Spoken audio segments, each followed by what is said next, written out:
Okay, so I watched episodes 5 through 7 of Symphogear yesterday. So I want to go ahead, record my thoughts on those episodes before I watch any more, and probably when I'm done recording this video, I'm going to go watch another 2, maybe 3 or so. So episode 5 literally starts, so like episode 4 ended with Hibiki like, alright, I'm going to start training. She undergoes a training montage.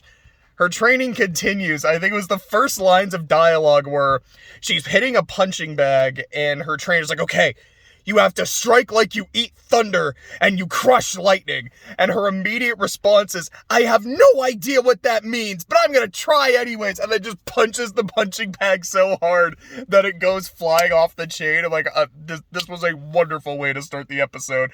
And I don't think I'm going to do this just about 5, 6, and 7. I'm probably going to go in like a combination because it's in one of the later episodes.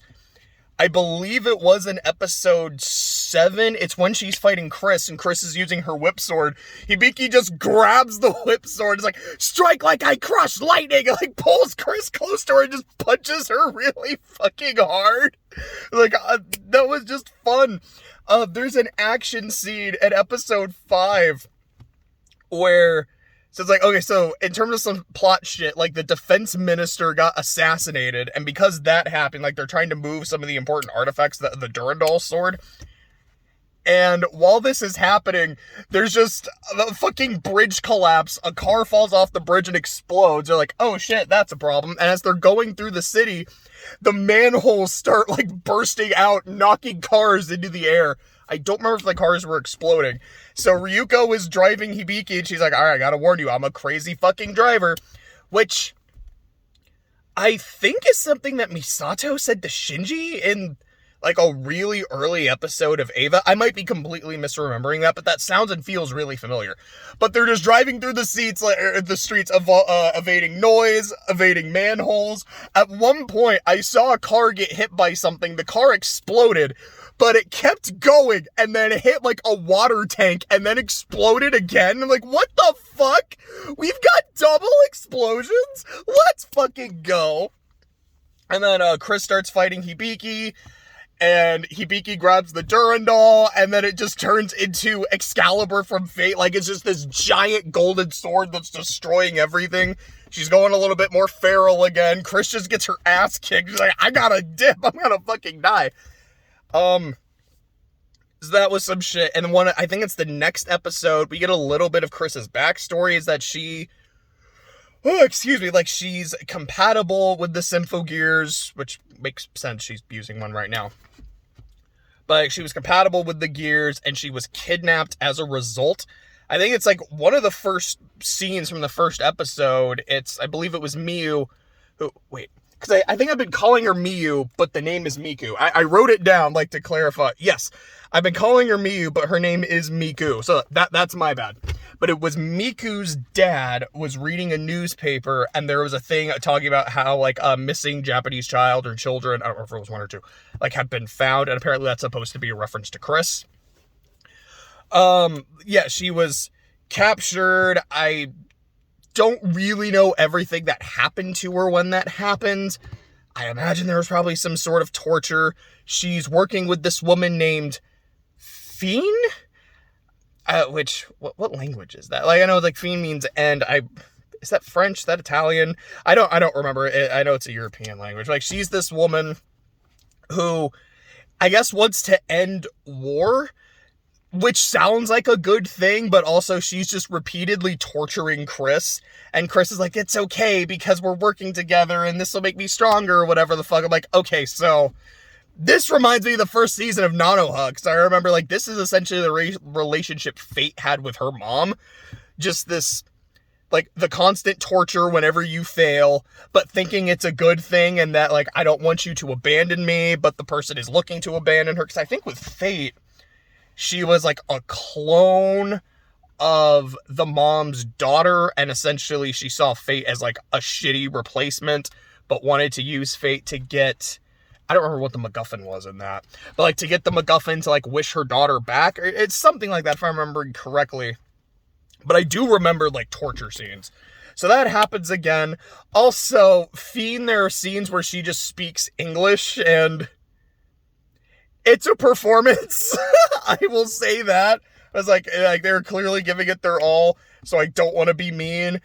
If I was, tasked with just speaking full Japanese, I would probably not do it super well. I'm going to be perfectly honest. But, this is certainly a choice to have this scene be fully in English. But, she's also... Okay, so I guess now I gotta talk about, all the gratuitous fan service, because, boy, there's a lot. There's a lot of scenes where Fiend is just naked, and there's no reason for it. I don't know, maybe it'll be a plot point later. I don't know why it's like this. She's hot as hell, I'll say that. But I'm like, well, okay. There's a scene where Hibiki opens up a newspaper and immediately just sees, a model.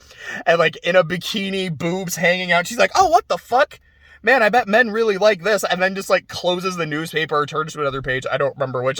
That was gratuitous for no reason, but it was funny.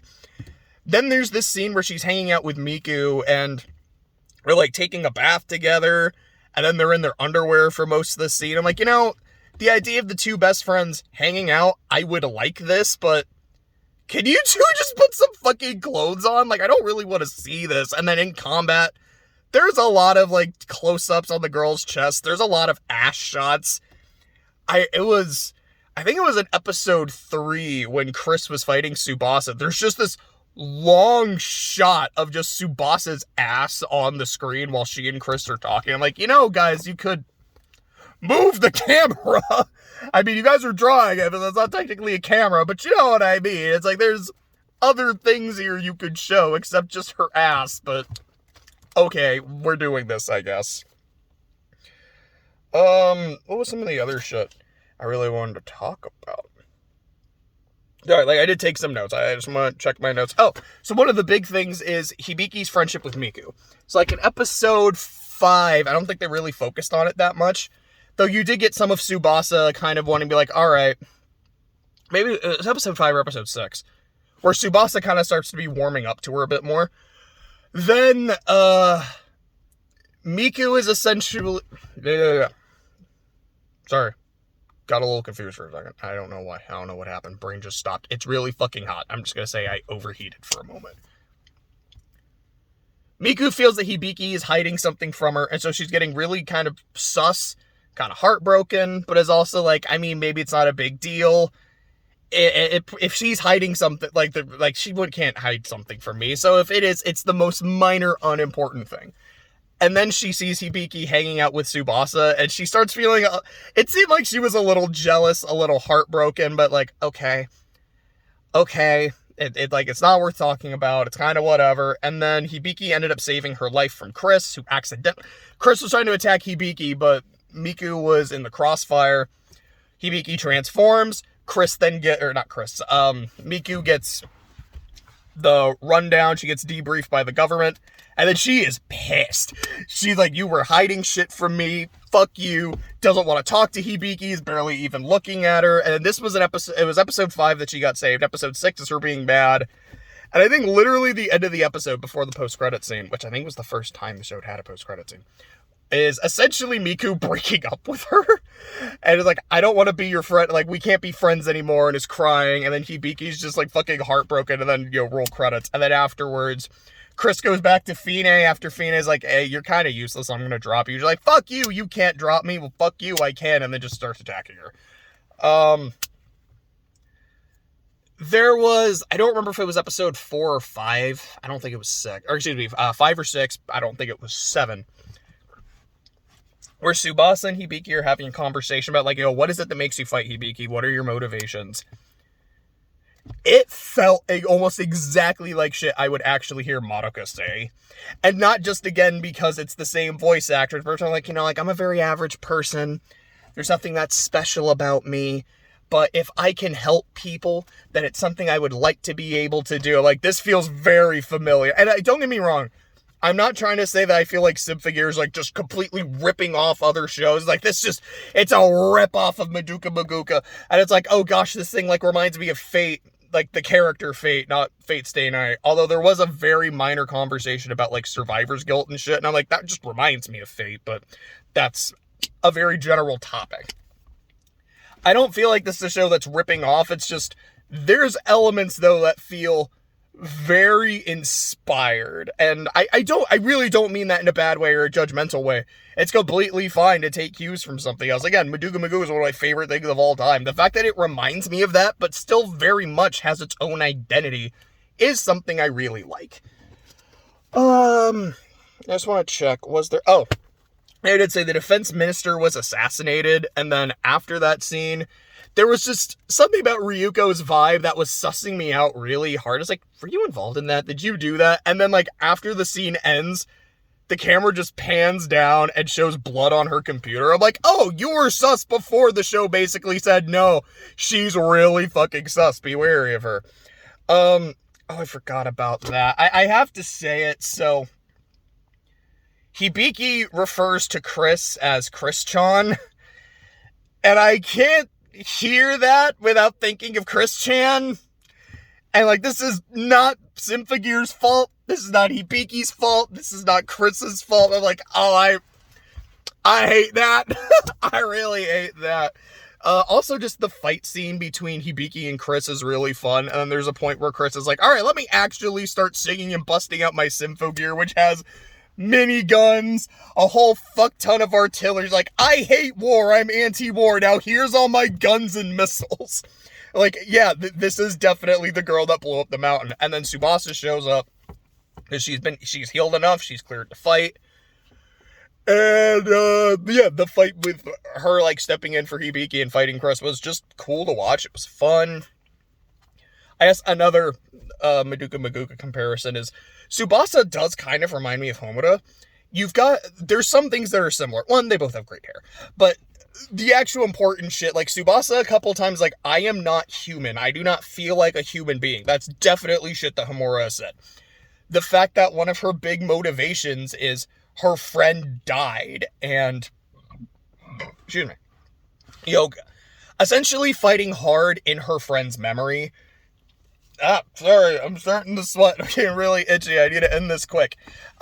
There's that. Just the fact that her general demeanor is very cold and very aloof. I don't know how much that is going to change. It seems like she's now going to start getting a lot warmer toward Hibiki.